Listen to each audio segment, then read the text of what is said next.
Good evening. I'd like to thank our candidates for sheriff for coming this evening, and I'd like to thank the audience for coming to spend the evening to hear some of their points of view. I also would like very much to thank the Community Media Center because they have been an amazing partner in this process to get information out to the Carroll County citizens. They have been truly working so hard, and I'm so appreciative. My name is Claudia Lewis. I'm currently the president of the Carroll County League of Women Voters. League of Women Voters was formed in 1920, immediately after the women got the right to vote. And our mission is to get people to the polls to inform their voting process and to advocate for those issues that we think are important in public policy. The League of Women Voters is a nonpartisan group, and so when we meet, we have both Republicans and independents and Democrats meeting together and dialoguing over some important issues, and only when consensus is reached do we then go ahead and advocate for that particular point of view. Tonight, we're going to hear from the candidates vying for sheriff in our county. Mr. Jim Lee, editor of the Carroll County Times, will be acting as moderator. Mr. Lee will be introducing the candidates, and then the candidates will tell us a little bit about themselves. So sit back. It's a pretty day. Thank you for coming. Thanks, Claudia, and thank you all for coming to tonight's forum. Candidates, first, I'll briefly run over some of the rules for tonight's forum. I'll ask the questions. Each candidate will have 1.5 minutes to answer the question. All candidates will answer the same question. There'll be no debate. This is an informational forum. At the conclusion of the question period and before the ending of the forum, each candidate will have 2 minutes for a summary statement. The League will be timing the responses and will use cue cards and a bell to signal the remaining time. Here. The timekeeper shall ring a bell 2 or 3 seconds after the final stop signal is given, and I will immediately interrupt whoever is still talking to discontinue your statement or answer. And at that time, your microphone will be turned off. Questions will be selected from those submitted in advance to the Carroll County Times, the Community Media Center, League of Women Voters members, and from tonight's live audience. In addition, viewers of our live streaming program can submit questions during tonight's broadcast using the Twitter hashtag Carroll2014. For our audience members, tonight's forum is being recorded, so we ask everyone turn off your cell phones and refrain from applause or making noise during the forum, or do anything visible or audible to express support or opposition to any candidate during the forum. With that, I'll introduce our candidates. Immediately to my left, Mr. Jim Deweese, Mr. Chris Fiora, Mr. Phil Caston, and Mr. Vince Bocelli. You'll each have 2 minutes for an opening statement, and Mr. Deweese, will start with you. Thank you, Mr. Lee. I would like to thank the League of Women Voters, the Carroll County Times, the Community Media Center, and WTTR for hosting tonight's forum. My name is Jim Deweese. I'm 43 years old. I live in Manchester with my wife of 15 years, Heather, who's here tonight, and our 3 children, Mackenzie, Brett, and Gavin, and I promised them I would say hi, so hi, guys, I love you. My 3 children attend Carroll County Public Schools, as did I. I'm a 1988 graduate of South Carroll High School. I earned a bachelor's degree from Mount St. Mary's College and a master's degree from Seton Hall University. I'm also a graduate of the Northwestern University School of Police Staff and Command. I'm currently a captain with the Maryland State Police, and I oversee Special Operations Division for my organization. This includes SWAT, K-9, Motorcycle Unit, Emergency Management, Mobile Field Forces, and Hostage Recovery. Previous to my current assignment, I was the Washington Metropolitan Area Operations Commander. I was the Westminster Bear Commander, Golden Ring Bear Commander, Westminster Bear Criminal Investigations Commander, Police Academy Instructor, Child Abuse Unit Supervisor, Road Patrol Supervisor, and the absolute best time of my career was when I was a Road Patrol Trooper here in Carroll County. I've also been an active member of the Maryland State Police SWAT team and a commander, and for those years I oversaw an awful lot of troopers, but I led them also. After the unfortunate mishandlings of several high-profile cases, public battles between the sheriff and state's attorney's office, the criminal indictment of a sheriff's office executive, and subsequent embarrassing lawsuits, it's time for new leadership in the Sheriff's Office. I have the proven leadership, real experience, and positive relationships to move the office forward to combat what threatens our quality of life in Carroll County.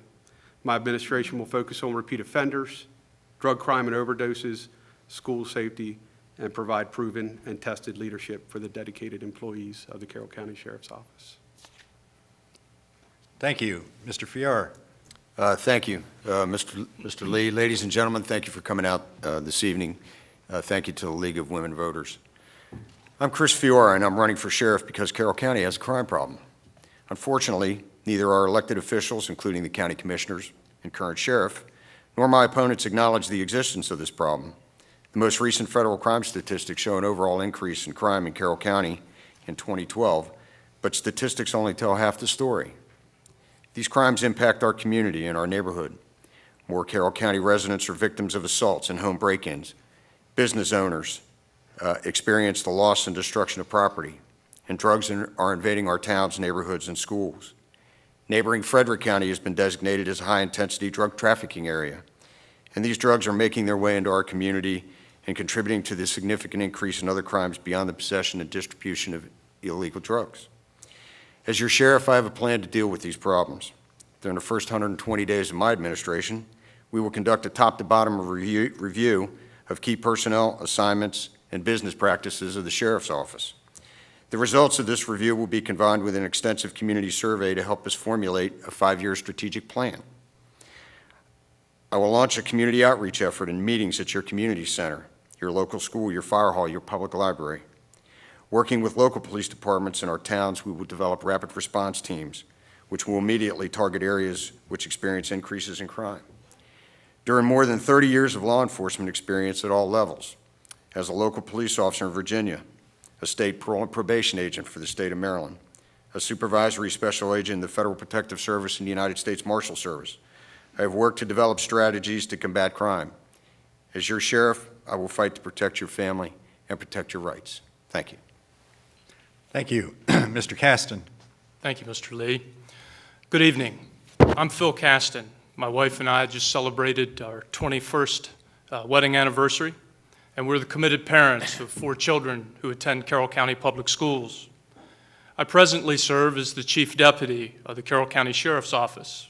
I'm a lifelong Republican and candidate for sheriff. I'd like to thank the League of Women Voters, WTTR Radio, the Carroll County Times, and the staff and volunteers at the Community Media Center for providing this opportunity for the public to meet those desiring to be your next sheriff.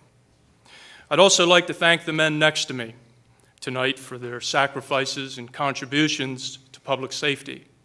It's encouraging to know they each call Carroll County home. A career Carroll County law enforcement officer, I've worked my way through the ranks to the Sheriff's Office to my current assignment as Chief Deputy, with the Sheriff's authority and responsibility in all 3 branches of the criminal justice system: policing, court security, and corrections, including a staff of more than 260 employees. My experience in county service uniquely qualifies me to be your next sheriff. Applying my criminal justice education and more than 20 years of professional service, I have a career record of resolving problems, completing difficult assignments, and leading positive change. I'm proud of my work with the Sheriff's Office. Together, we've established a culture of service, transitioned into the county's primary law enforcement agency, lowered serious crime in several categories, and saved taxpayers more than $2 million a year each of the last 3. The right leader with the right experience. I have a passion for public safety, the office of sheriff, and a deep concern for our community. As sheriff, I'll continue our emphasis on good stewardship of individual rights, quality of life, and taxpayer money. Thank you. Mr. Bocelli. Thank you. My name is Vince Bocelli, Democratic candidate for sheriff. I'm a 26-year resident of Carroll County. My wife and 4 children, all raised here and products of the public school system. My youngest son, in fact, is serving with the United States Marine Corps, stationed at Camp Lejeune. I retired from the Baltimore City Police Department 10 years ago this year as a detective lieutenant. During my career, I spent time in patrol as a sergeant, as a mounted officer, as a motor officer, the Detective Division, and experienced extraordinary success. My commitment to the 3 Ps of community policing, partnership, problem-solving, prevention, is the key to my success and what I plan to bring to the Carroll County Sheriff's Office. In combination with that, I adhere to the 4 proven principles of crime prevention. Together, this is a rock-solid foundation for reducing crime and dealing with the issues that we face.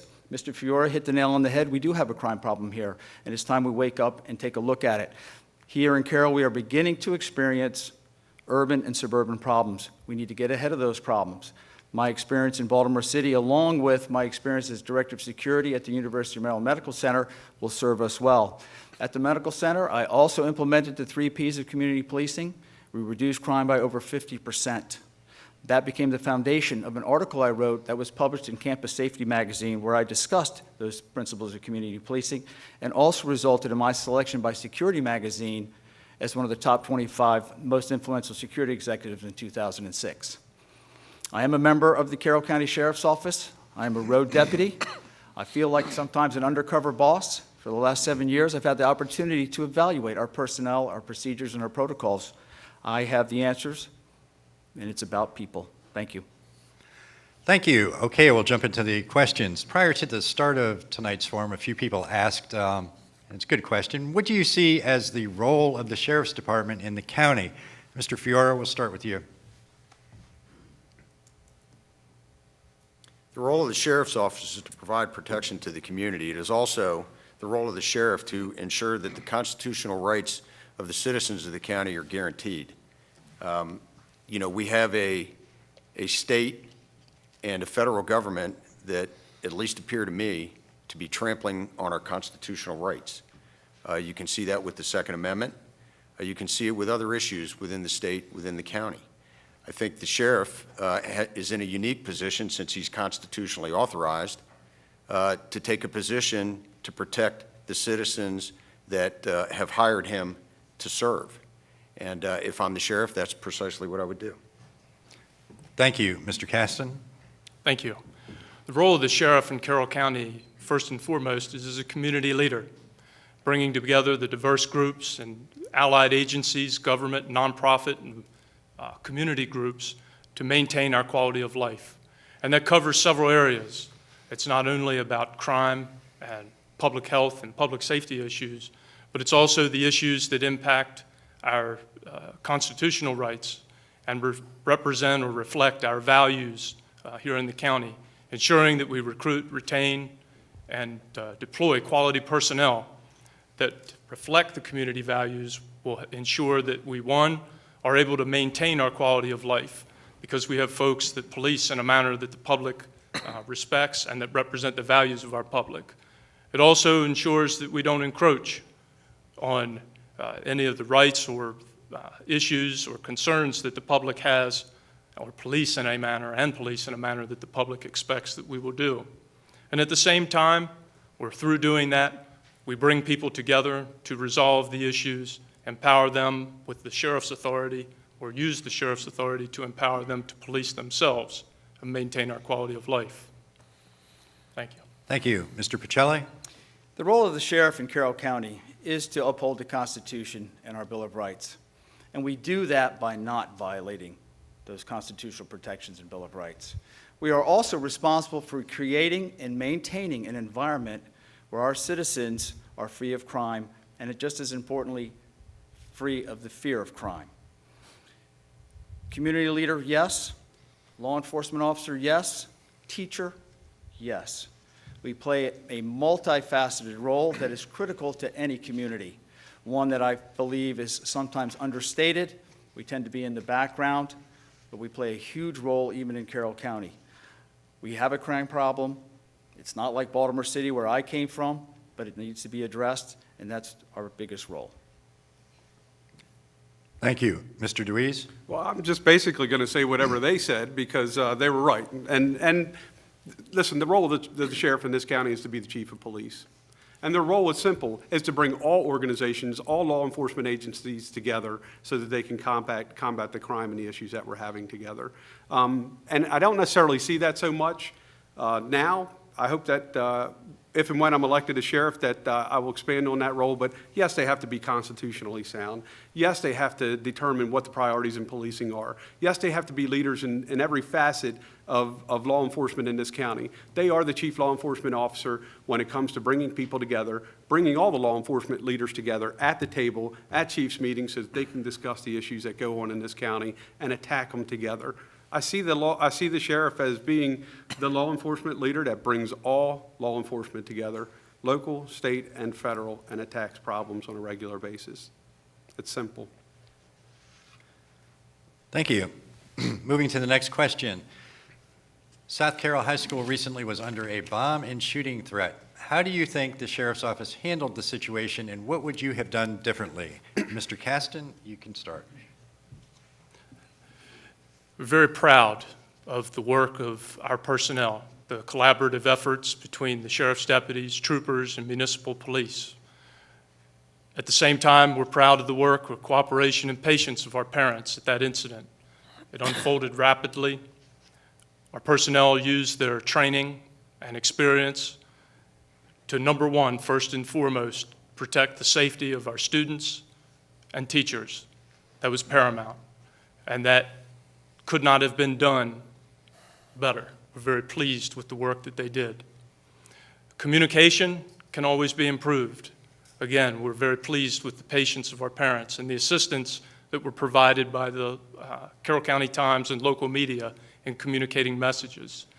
We have worked through the process of evaluating our performance there, and the support that we received from our local, state, and regional partners was excellent.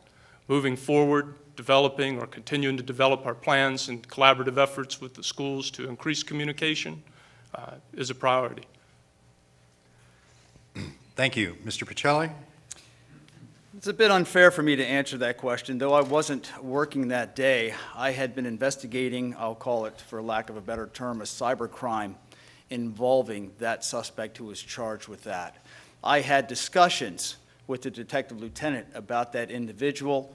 He also noticed another call involving that individual in the neighborhood, and all of this came together in one big ball. So it did work out very well. The communication between myself, being a road deputy, and the detective lieutenant was excellent. I brought things to his attention. He brought things to my attention. It was a collaborative effort. Were there communication problems between the school system and the sheriff's office? I can't say.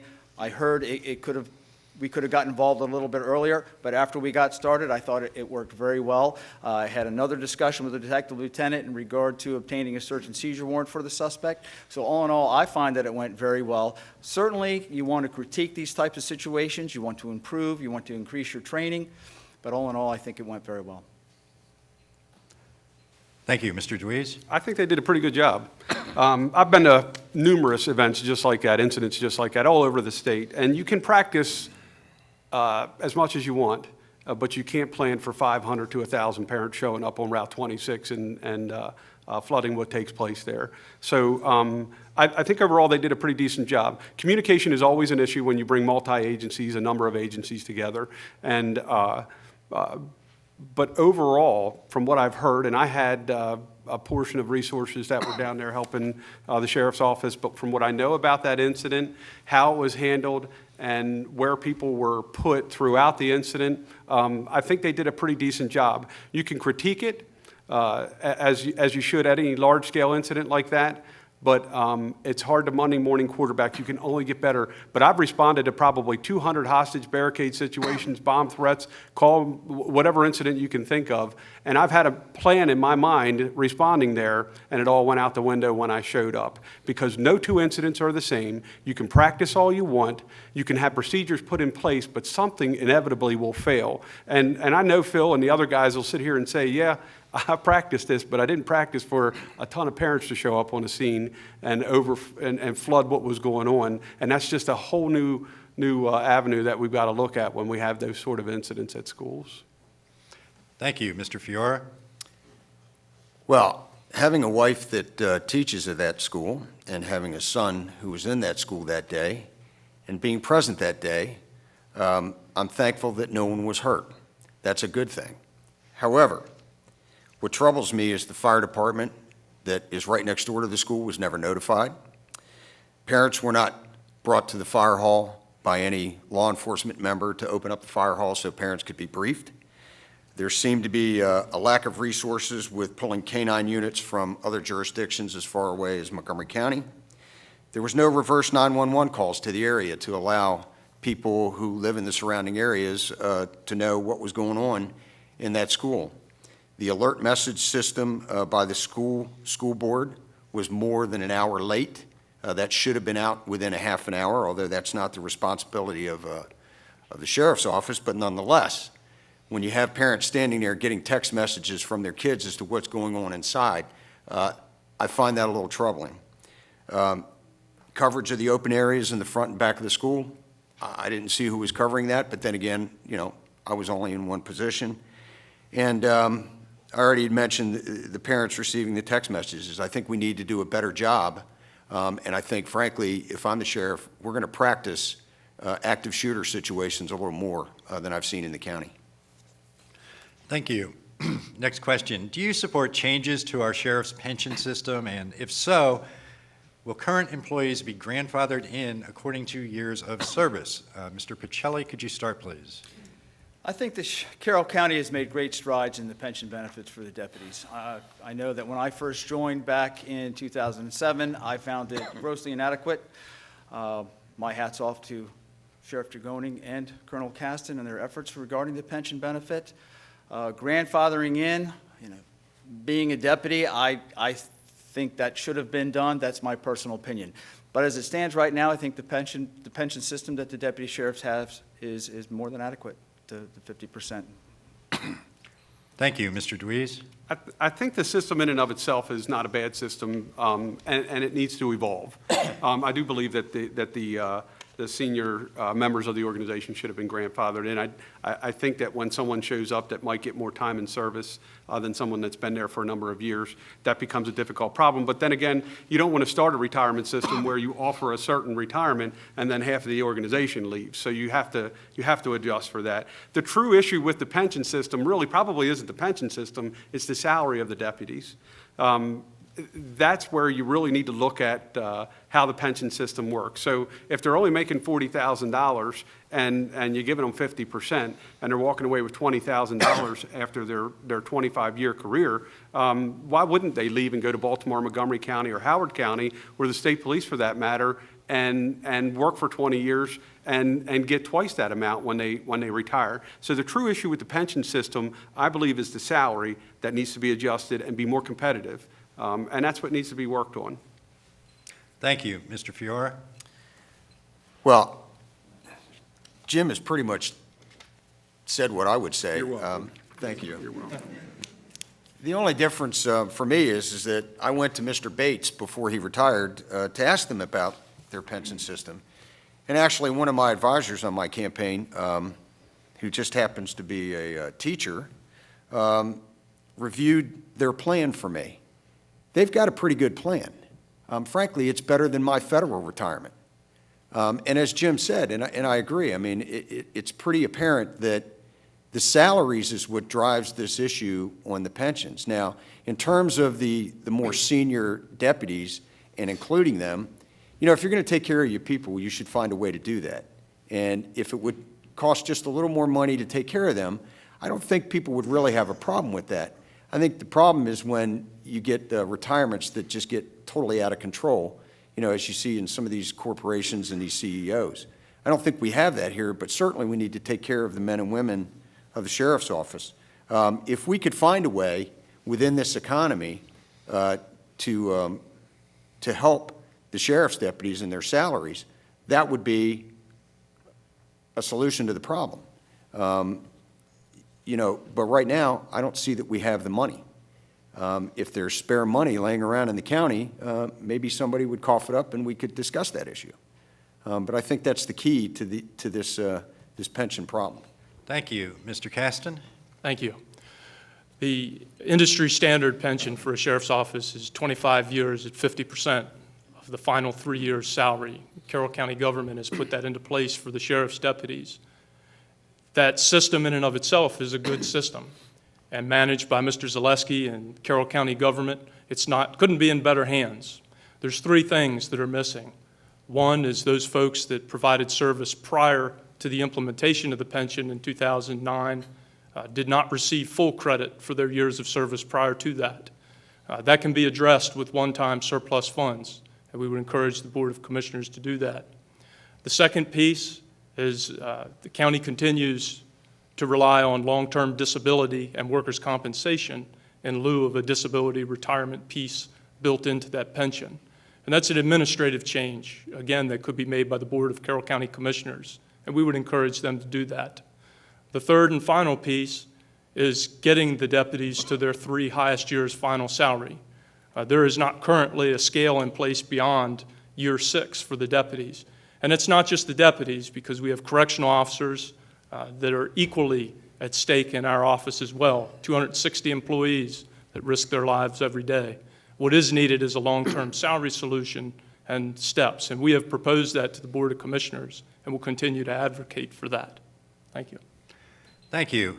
Our next question, how do you view the current relationship between the Sheriff's Office, other law enforcement agencies, and the State's Attorney's Office? And what can be done to improve on those relationships to effectively fight crime from arrest to trial? Mr. Deweese, could you start? Yeah, I'm not going to sugarcoat this. It's not good. And you need only go back to your own archives to see what the relationship is like with the Sheriff's Office and the State's Attorney's Office. And that's unfortunate, because those two offices need to work very closely together and in order to solve crime. I see the other law enforcement organizations in the county sitting back and waiting for leadership to take over, and a true leader to show up and bring them all together to fight crime. And I know this because I know all of them, and I speak with all of them, and they want support from the Sheriff's Office. They want a leader that can bring them together and solve the problems that they're facing and that we're facing, and combine the resources. But the State's Attorney and the Sheriff have got to get along. They absolutely have to get along. And if there's differences, they need to be discussed behind closed doors and not in a public forum or in your local newspaper. It can't happen that way. Thank you. Mr. Fiora? Have you been reading my answers? I did, yes. The relationship between the State's Attorney's Office, other law enforcement agencies, and the Sheriff's Office in this county, it's fractured. And it's troubling to me when I speak to Howard County police officers who tell me they don't want to work with anybody from the Carroll County Sheriff's Office. That's a huge problem. I think it's reflective of a lack of leadership. There needs to be a change. And the way you do that is you reach out to these different police departments, and even as Jim said, you sit down and you have a discussion. You bring out all the differences, and then you find the common ground needed to move forward. You know, and when you do that, it benefits not only the agencies, but you benefit your departments, where you create working relationships that will be lasting relationships. In terms of the State's Attorney's Office, if you're a law enforcement officer and you have questions, your state's attorney is your attorney. You need to talk to him or her about your cases. In the federal government, that's what I did with my federal cases. It's absolutely critical that you talk to them about what is going on with your cases. If you don't, then you wind up with a Hampstead homicide mess. You can't have that. It's not fair to the citizens, and it's not fair to the members of the police department. Thank you. Thank you. Mr. Caston? Carroll County is a collaborative policing effort, and that includes our municipal partners, the Sheriff's Office, and the state police.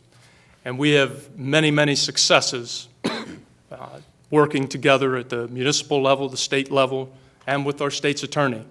One such case came up just a short time ago, and the work between prosecutors, investigators, to bring to justice the man that placed the erroneous calls threatening our South Carroll High School students was a joint and collaborative effort, and that's just one of many. We partner with the state police and the Westminster Police and our drug task force. We partner with the Carroll County Advocacy Investigation Center, again, with the state's attorney, the state police, the Sheriff's Office, and the Westminster Police. We've supported our law enforcement agencies, the municipal agencies, many of whom don't have the resources to staff large events, handle unique investigations, and at the same time provide training. And we continue to do that. We recently, the state's attorney and the sheriff, in response to the prescription drug program, were able to get drug disposal boxes for some of those municipal agencies. We met yesterday as a group, the chiefs of police in the county, where we're collaborating on active shooter training and updated training for incident command, and at the same time talking about the continued sharing of resources. There's a good partnership that's strong. Thank you. Mr. Bocelli? I think the relationship between our municipal police departments and the sheriff's office has improved. I do believe there is work yet to be done. On occasion, there is some muscling about, ego-driven agendas that we need to put aside, because all true leaders know that you have to put your agenda, your ego on the shelf, so to speak. So that's a growing relationship that really kicked off in 2010 with the transition from the state police to the sheriff's office, and I have every reason to believe that will continue to improve. With regard to the state's attorney's office, towards the end of my career with the Baltimore City Police Department, I was the commander of the district detective section. This detective section consisted of 16 separate detective units, each commanded by a lieutenant. About 200 personnel altogether, and we were responsible for investigating all non-fatal shootings, robberies, burglaries, serious assaults, and providing oversight with domestic violence, and of course investigating burglaries. We were having an issue with the state's attorney's office in regard to our non-fatal shootings. They wanted what we didn't think we could give, and vice versa.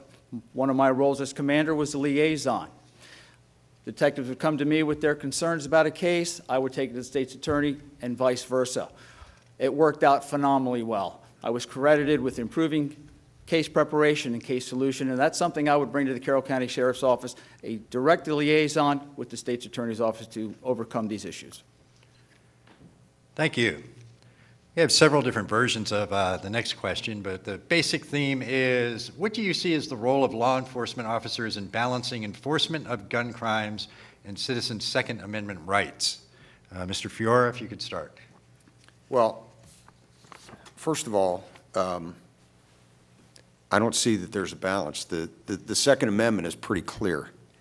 And most law-abiding citizens who own weapons are not the ones out committing crime. The issue here is violent offenders. And I can tell you, as a Deputy United States Marshal in Baltimore, Maryland, the state's attorney in the 1990s would not prosecute one gun case in state court. They all came to federal court. And why? Because the federal system has a 10-year mandatory sentence. I don't know what Maryland's problem is with doing the same thing. 20 years later, the city of Baltimore has done exactly the same thing. They're going to federal court to get the 10-year minimum mandatories. Okay? Maryland could do the same thing.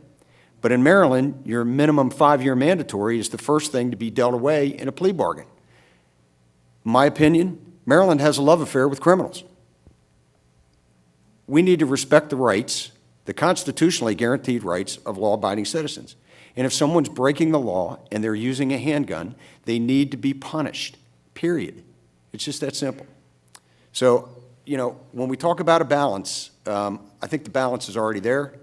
You just need to do your job, and I don't see that being done. Thank you. Mr. Caston? I think the question really should be what the role of the Second Amendment is in public safety and law enforcement.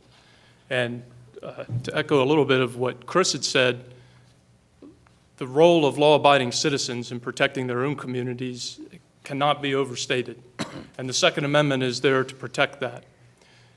It is inarguable the effect that concealed carry has on crime. The positive impact of concealed carry by law-abiding citizens on crime in this country has been well documented. It's been well researched by economists, by professors, and it is significant. Maryland has it backwards.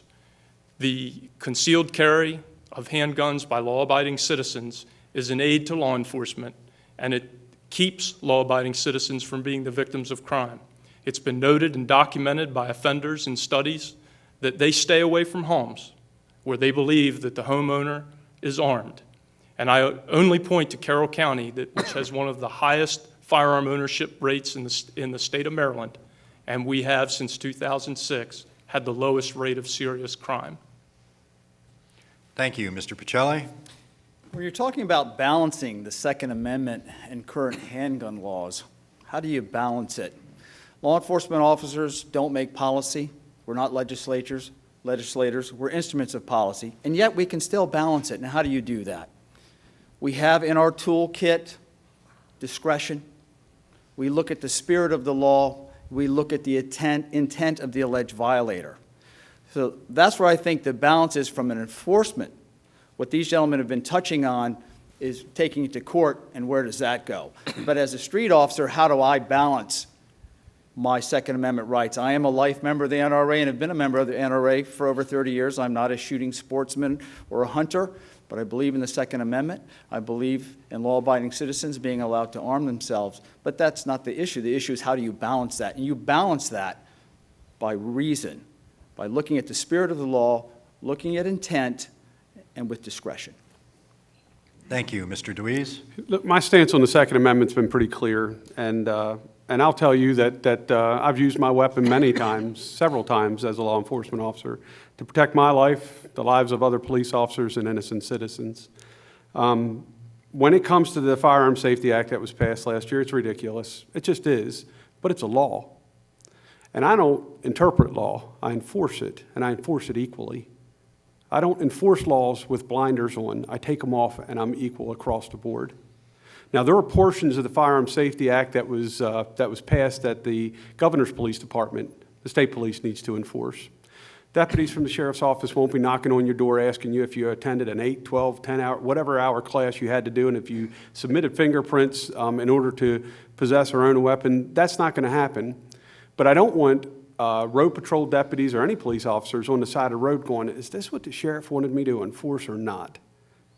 What did he say? Is this what we need to be doing or not? I want them to enforce laws equally across the board. I want them to understand what their constitutional rights are of a person that owns a weapon. And yes, they need to use discretion. Absolutely. Discretion is the most powerful tool that a police officer has. But you'll never get me to say that, the deputies that work for me won't enforce laws. They'll enforce them equally. Thank you.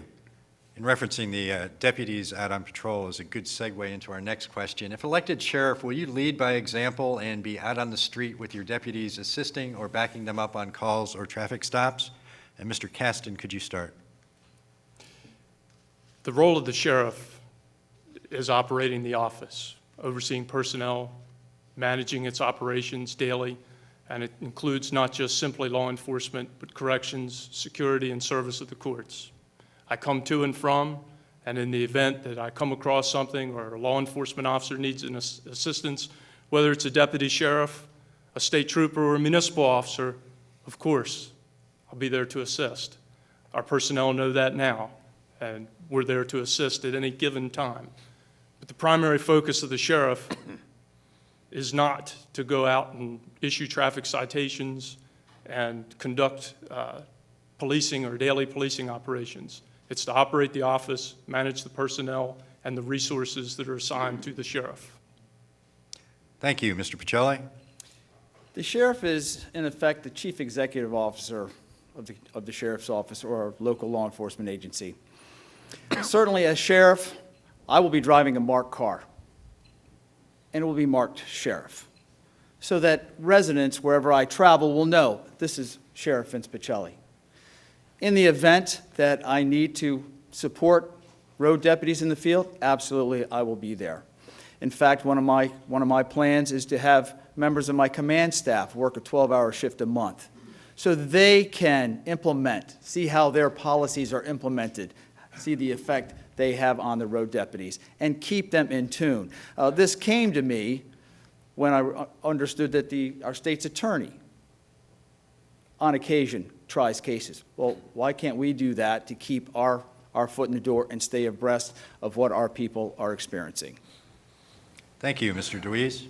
Yup, I will. Sitting behind a desk sucks. If that's what you're going to do all the time and not get out and actually be a cop, that's what I came on the job to do. That's what I do now. So I'm a captain with the state police. I oversee several hundred people. But man, that's an awful lot of fun responding to calls, and that's what I came on the job to do. Am I going to do that every day? Absolutely not.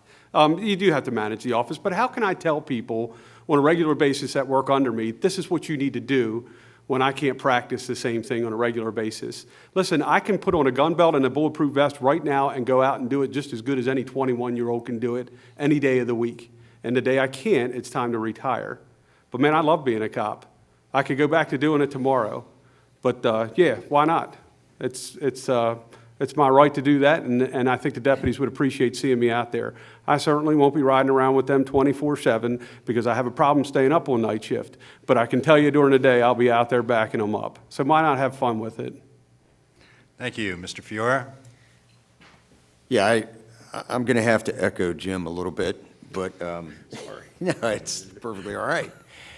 But I've said to many of you who have heard me speak that I intend on leading from in front of the desk, not behind it.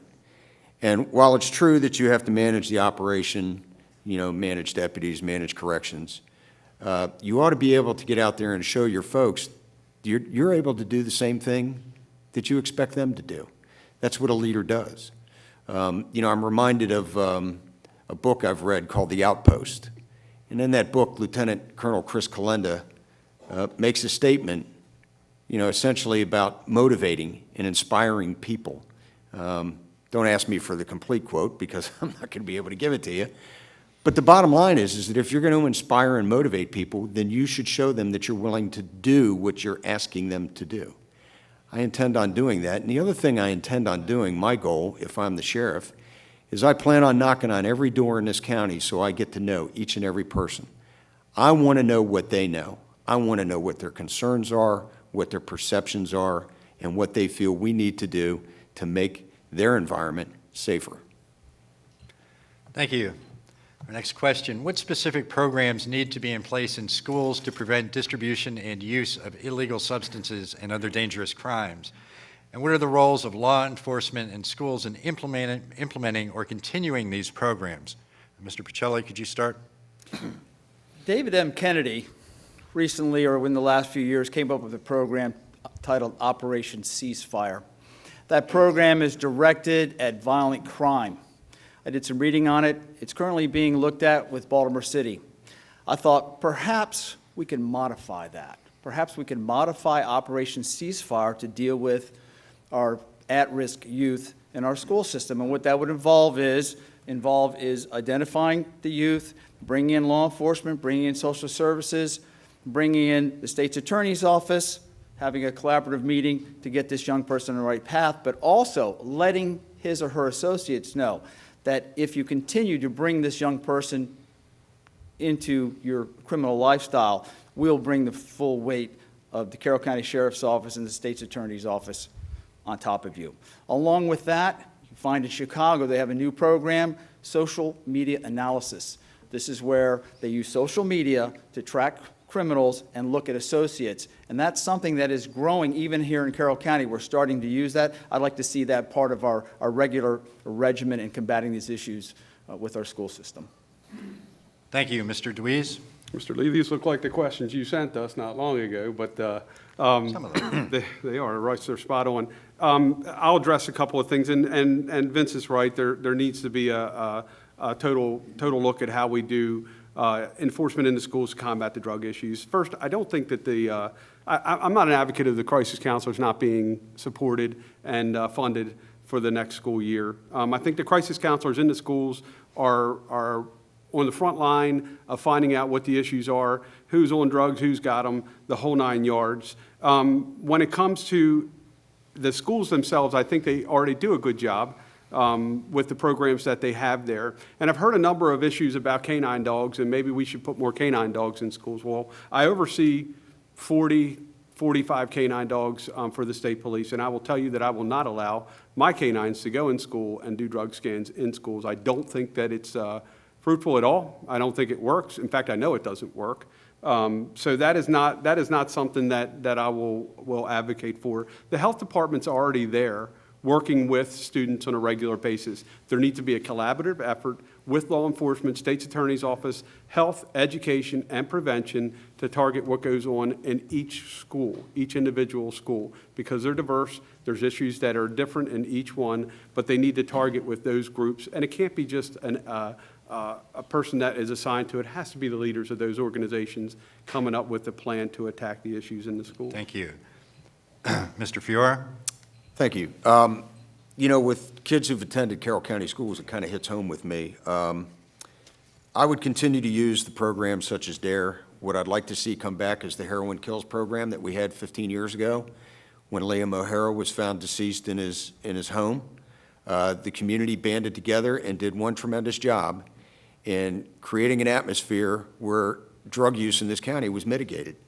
I'd also like to see the health classes expand more on drug education in concert with Ms. Auerbach from the Mental Health Department and the Substance Abuse section.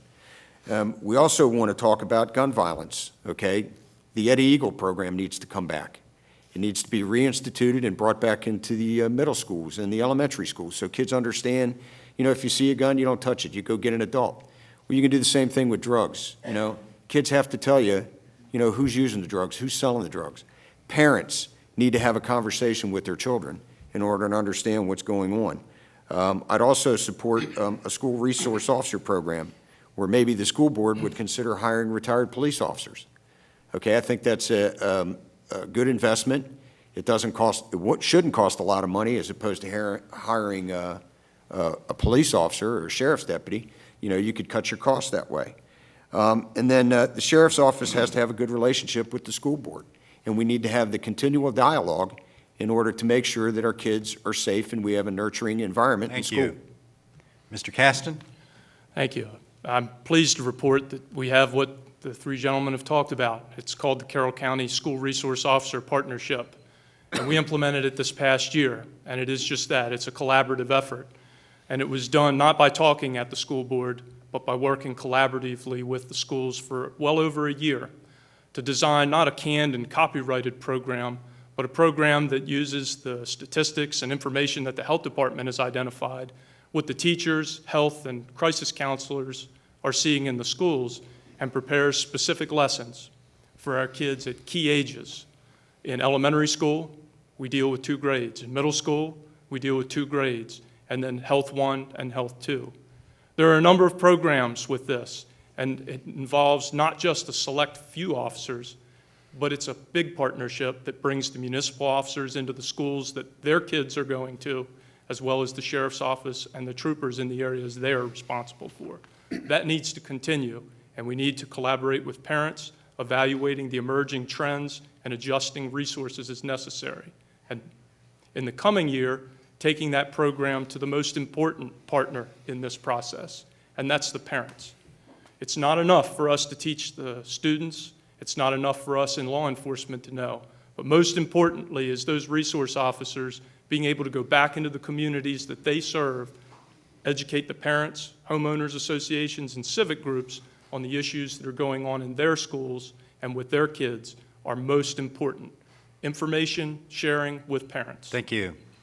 Let's talk a little bit about crime in Carroll. What, in your opinion, is the biggest crime issue in our county, and what is your plan to alleviate the problem? Mr. Deweese, could you start? Well, the last reportable UCR statistics showed that the crime rate in Carroll County went up by about 11%. And the prevailing issue in this county is that your stuff's being stolen from your cars, and your doors are being kicked in, and your houses are being ransacked while you're away at work. That is the prevailing issue. But you can't talk about crime if you don't talk about drug issues and addictions, because the two of them go hand in hand. So the first thing that needs to be dealt with when it comes to crime in this county is that there needs to be, on a local level, some more geographic accountability when it comes to command. There needs to be districts that are formed, and there needs to be commanders put in districts that understand the issues that are going on in their particular area of responsibility. Once that's done, you need to target repeat offenders, and you need to follow them, target them, numerate them, give them whatever classification you want, and attack that particular problem. The drug problem and substance abuse needs to be dealt with. If you deal with the drug problem and the substance abuse, then the crime issues itself will and for the most part, solve themselves. So there needs to be more accountability when it comes to geographically so that these guys can take ownership of their areas, and you need to start targeting the drug offenders. And if you do, then the crime itself will reduce. It'll take care of itself. Thank you. Mr. Fior? Well, I agree with what Jim said, but I think there's one component that's being left out, and that's the community. You have to have a conversation with the community, and I've been talking about that whenever I'm out and about. You know, I met a lady by the name of Beth White Schmidt, whose son died from a heroin overdose, actually was fentanyl. And, you know, she had some information that she wanted to give the sheriff's office on 8 suspected drug dealers. And she wasn't able to give the sheriff's deputy that information because he didn't want to take it. So when the Drug Enforcement Administration entered the county, she gave that information, and 2 drug arrests were made up at the day's end. So, you know, along with what Jim is saying, there has to be accountability. But when a citizen wants to give you information, you should act on it. That's number one. Number two, I agree, you should target repeat offenders. And that gets to the judges. You know, I'm all for treatment. That's 50% of the battle if you can admit that you made a mistake, you have a problem, and you need help. But if you're not going to go the other 50%, then you need the judges to start locking them up, okay? And then when you continue to make the county known as a place where we're not going to tolerate drug crime, we're not going to tolerate any crime, then I think we're going to be a safer place. Thank you. Mr. Caston? Substance abuse is at the root of our most serious problems and has been historically. Nearly 80% of our offenders, 75 to 80% that are incarcerated in the Carroll County Detention Center are incarcerated for some type of substance abuse crime or petty theft or burglary to support that substance abuse habit. What is needed to continue to combat that and maintain our quality of life is increasing our, or continuing our development of community and problem-oriented policing. We've had success with that. We received a Governor's Award in 2010 for our efforts to reduce thefts and burglaries, and we were able to do the same thing this past year by engaging the community. Our 2013 numbers provided by the Maryland State Police show that burglaries were down 21% over the course of the transition, and thefts 17%. And thefts are at their lowest right now since 1987. And that's because of engaging the community in the problems that were going on, as well as targeting our efforts toward where the problems were occurring and what those problems were. We've had similar efforts with robbery, which saw historic reductions this past year. I credit the work of our law enforcement officers and policing partners in addressing the robbery issues and thefts through our holiday shopping initiatives. Thank you. Mr. Bocelli? In an earlier question, I addressed this somewhat through the 3 Ps of community policing and the proven principles of reducing crime. The key to all of that is to decentralize the decision-making, to empower your subordinate commanders, first-line supervisors, and those road deputies in the field to partner with the community. And when I say partner with the community, I don't mean just elected officials, I don't mean community groups, I mean with individual citizens. Get those lines of communication started. A funny thing happens when you do this, and I experienced this as a Baltimore City Police Lieutenant where we experienced dramatic reductions in crime with robberies, burglaries, and auto thefts, and also at the hospital where we decreased crime by over 50%. Those officers in the field develop a sense of ownership with the communities they serve. And what that means is it becomes their neighborhood. And you know as well as I that in your neighborhood, you're more concerned about what goes on there than what goes on in an adjoining neighborhood. So the deputies develop that sense of ownership. They become part of the community. Happened to me when I was a community deputy in Union Bridge.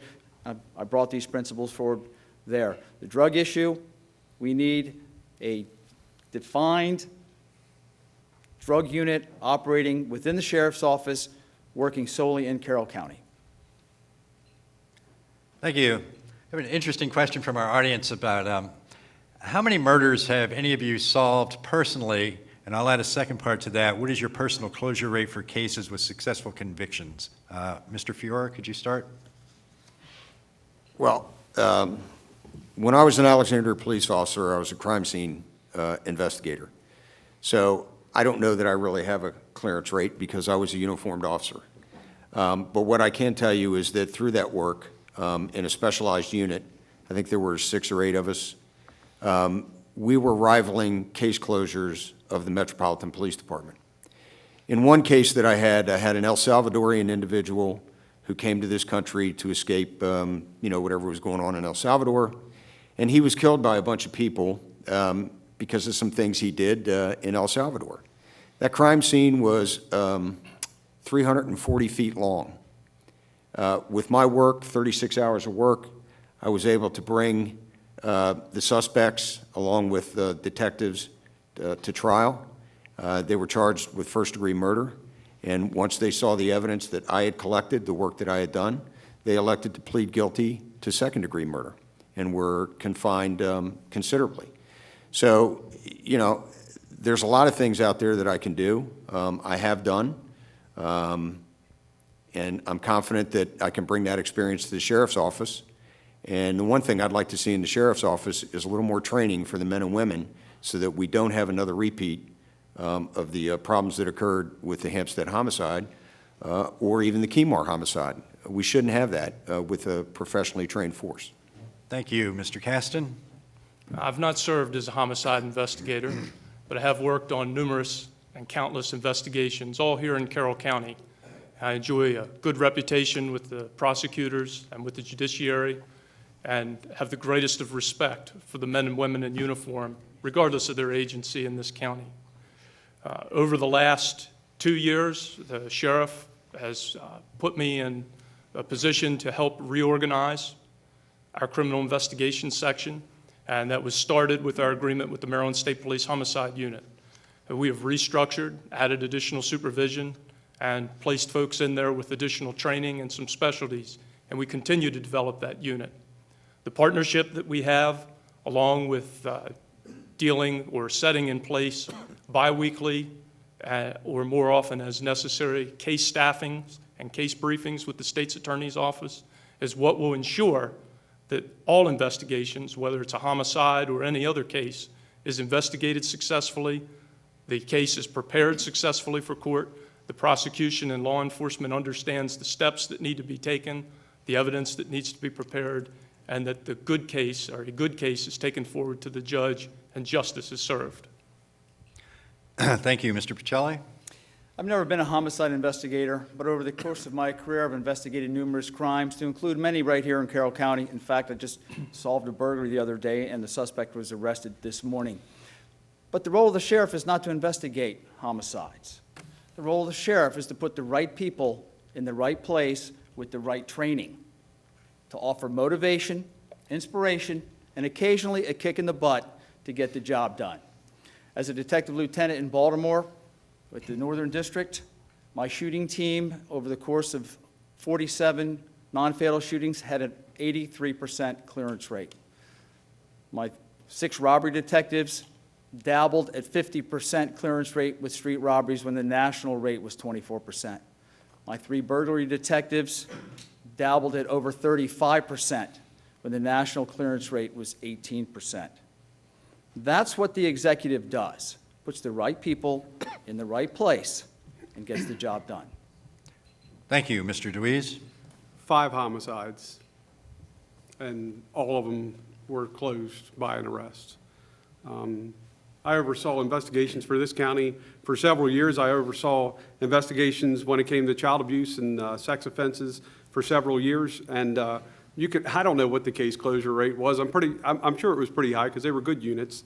But yeah, I've investigated homicides, and they're extremely tedious and time-consuming cases, and require an awful lot of resources to investigate. I sat here and tried to think of some of the cases that I've done.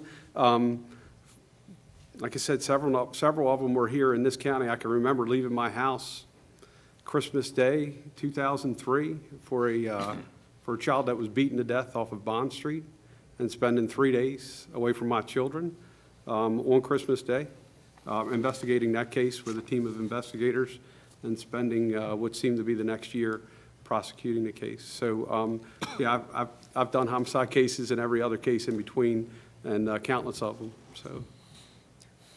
Thank you. At this time, we'll move to our closing statements. You'll have 2 minutes for those. And we'll start with Mr. Caston.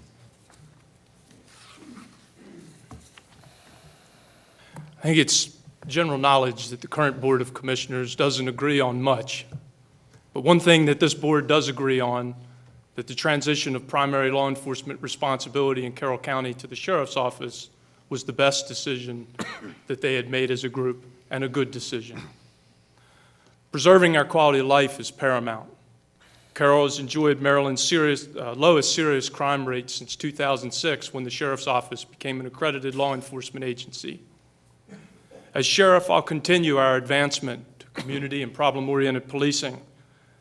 Using technology, we'll expand our public and private partnerships and work collaboratively as we have. We'll grow that, focusing our resources on criminals, the causes of crime, and the places that crime and crashes are occurring, not randomly throwing our resources at the public. Not only will that help to continue to reduce crime and secure our quality of life, but it will reduce the cost of crime fighting. Having served as a United States Marine, a security professional, and a local law enforcement officer, I have a career of public service, team building, and leadership development. A member of the Maryland Sheriff's Association Executive Board, graduate of the FBI National Academy, and National Police Accreditation Assessor, I have an extensive professional network and experience with applying best public safety practices and evaluating public safety performance. That's the right experience to be your next sheriff. In applying the principles of community and problem-oriented policing, we've been recognized with the Governor's Citation for Crime Prevention. In partnership with our local residents and Commissioner Board and delegation, we've led the redevelopment of the blighted Carrolltown Mall. That helped reduce crime and the fear of crime. That's the right leadership to be your next sheriff. Working together, we helped bring total crime last year to its lowest point since 1986, while saving taxpayers $2 million each year. Thank you. Mr. Bocelli? As Carroll County Sheriff, I bring a wealth of experience to the office of the sheriff. And not just experience, but documented success as a first-line supervisor with 12 subordinates, a shift commander with 41 subordinates, a detective commander with almost 200 subordinates, to include my tenure as Director of Security at the University of Maryland Medical Center. As I mentioned earlier, the dramatic success we had there in reducing crime resulted in my writing an article that was published in Campus Safety magazine and again led to recognition by Security magazine. All good leaders need confidence. Confidence comes from experience and accomplishment. And both experience and accomplishment is what I will bring to Carroll County. Thank you very much. Thank you, Mr. Deweese. Listen, I had a prepared statement that I was going to read, and it was pretty cool. So I think what I'll do is use my 2 minutes to thank my wife, Heather, for putting up with me for the last year, running like a chicken with my head cut off to every rubber chicken dinner known to man. My dear friend Larry Souther, a retired major with Baltimore County Police, Vicki McDonald, who is my campaign treasurer, and the people that have supported me, that have come out to my fundraisers and are there to back me up on this. You can easily find out who I am. Just Google my name any which way you want to. Come up and ask me who I am. Go find a trooper, a deputy, or a police officer that's worked with me. Please do that. Find out who each candidate is. Each of these men are good men and are righteous in what they want to do. There's no doubt in my mind. And all of us have been really kind to each other on the campaign trail. And it's been a pretty neat experience. And we're all extremely tired. And we want June 24th to come and go really, really fast. So I wish all them luck. I thank all of you for your support. Thank you for coming. And I appreciate everybody that's watching tonight. I don't know how many, but I appreciate all those that'll watch it in the future. But thanks for putting on the forum tonight, and thank you all. Thank you, Mr. Fiore. Thanks, ladies and gentlemen, for allowing me the time to be here. I moved to Carroll County more than 20 years ago for the same reason that many of you did, seeking a safe and nurturing environment for my family. My 3 children have attended Carroll County schools. My wife is a teacher at South Carroll High School. But the problems we sought to escape years ago are here now, in our communities, in our neighborhoods, and in our schools. Still, many of your elected officials will not even acknowledge that crime is a problem in Carroll County. It's easy for political candidates to ask for your vote. It implies no obligation on their part to you after Election Day. What I'm asking you to do is hire me as your sheriff for the next 4 years. As my boss, you will have the right to ask me what I'm doing to fight crime in Carroll County. You will hear that answer from me on a regular basis in meetings at your local school, your fire hall, public library, or community center. I will ask you to be involved in making your own community safe by providing information to the Sheriff's Office to help us to prevent and solve crime in your neighborhoods. The fundamental goals of my administration include developing a highly trained professional workforce to protect the rights of both victims and suspects while vigorously working to reduce crime in Carroll County. We will work to ensure that individuals charged with serious crimes, including murder, never again escape conviction because of the failure of department members. I will work cooperatively with the state's attorney's office and other law enforcement agencies to make Carroll County a safe and nurturing environment for you and your families. My diverse background makes me uniquely qualified to serve as your sheriff. I have worked in detention facilities, court security, the protection of court personnel, and as a criminal investigator and administrator. My work as your sheriff will be guided by a set of core beliefs: integrity, leadership, accountability, respect, and service. I'm committed to protecting your rights and your family. And once again, I'd ask you to hire me as your sheriff by voting for me on June 24th. Thank you. Thank you. Claudia? Well, I have to say that I was really intimidated by coming to this particular forum. I thought, what do I know about the sheriff's office, and what am I going to learn? And gentlemen, I have learned a great deal, and I am so happy that I have learned that information. Thank you so much for sharing your insights with us tonight. Mr. Jim Lee, thank you very much for acting as moderator. Community Media Center, what can I say? You've been wonderful. WTTR, we thank you. Carroll County Times, we thank you. This will be rebroadcast on the Community Media Center, Channel 19. The Sheriff's Candidate Forum will be shown at 7:30 p.m. tomorrow evening. It will be shown Saturday at 9 a.m. and again at 12 noon. So if you didn't get enough of looking at me, you can look at it again. Monday, May 5th at 9 o'clock and at 12 noon and at 7:30 p.m. I'm sure that the citizens will have ample opportunity to get that information. The other place that they can get information is with the League of Women Voters online voter's guide. Instead of the old published voter's guide, they're doing it all online now. So it's vote411.org. And it's a very simple system. You put your home address in, and every candidate for every office that you are eligible to express your vote for will come up. The answers that they have given to their questions will come up, and you can actually print out a sample ballot to take with you if you can't remember who you decided was super. So that will be available once May 8th rolls around. It's not available quite yet. The candidates have been putting their answers to questions in. And the final thing that I would like to say is that there are a few questions that we didn't quite get to tonight, so we will be sending you those questions and giving you the opportunity to write a brief response, and the Community Media Center will then publish them on their site. So thank you again. Thank you all for coming. If you're going to stay for State's Attorney, God bless you. We'll see you again in a few minutes, and you'll get to hear all this one more time. Thanks. Thank you. Great job.